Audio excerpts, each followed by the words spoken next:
100% de aranceles a los productos rusos que lleguen a Estados Unidos. ¿Y qué productos rusos llegan a Estados Unidos?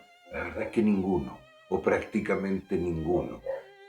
Por consiguiente, no se trata de una medida que afecte ni al consumidor estadounidense ni a Rusia. Porque recordemos que los aranceles, en el caso del cobre, por ejemplo, en Chile, no lo paga Chile, lo paga el consumidor norteamericano, que sin duda va a consumir menos productos que tengan cobre chileno o de otro país, porque el 50% del cobre se aplica a todos los países del mundo.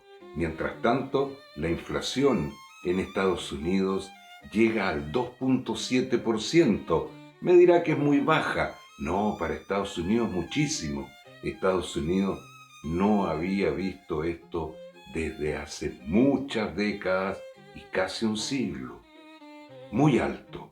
Y la comida ha subido mucho más que el 2.7% de la inflación global de Estados Unidos.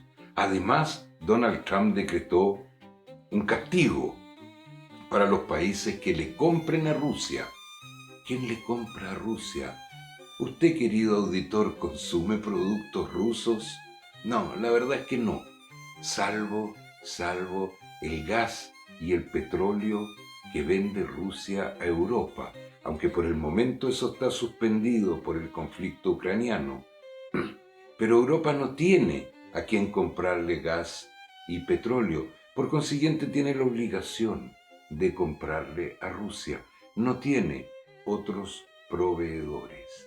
Y continúa el conflicto ucraniano y Donald Trump, que había prometido resolverlo en días, finalmente ingresa directamente en esta guerra entregando o prometiendo que va a entregar misiles Patriot a las Fuerzas Armadas ucranianas.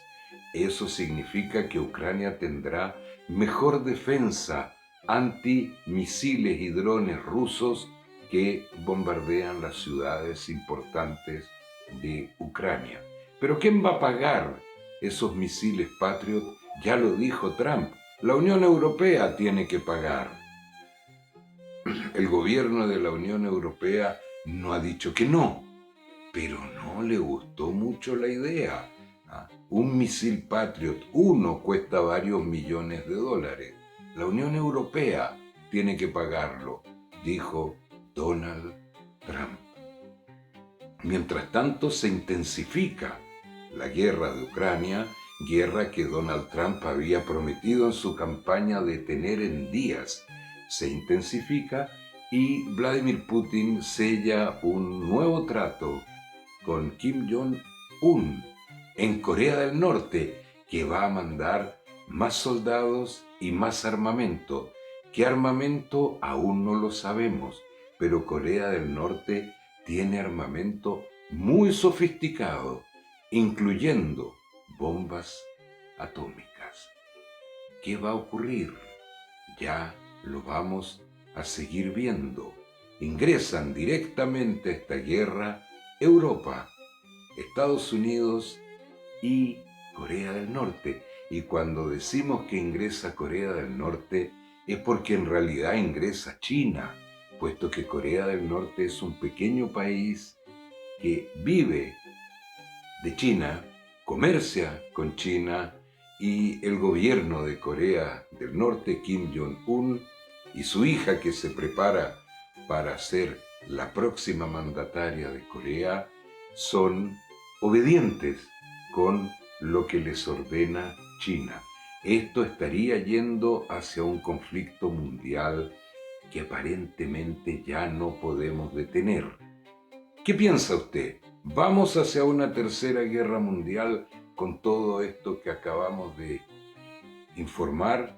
Parece que sí, pero esperemos sinceramente que la cordura y la paz terminarán por imponerse, puesto que los misiles Patriot no van a resolver el problema y el ingreso de Corea del Norte, que ya ingresó, o sea, el aumento del apoyo de Corea del Norte a Rusia, tampoco va a resolver el problema.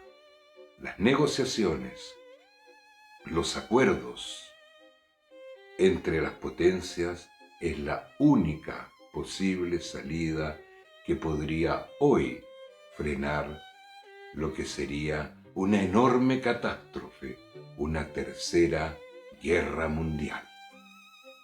Ya es hora de despedirnos. ¿Qué va a pasar? ¿Quién lo sabe? Danos tu opinión, comenta tu punto de vista, danos like y sobre todo, suscríbete.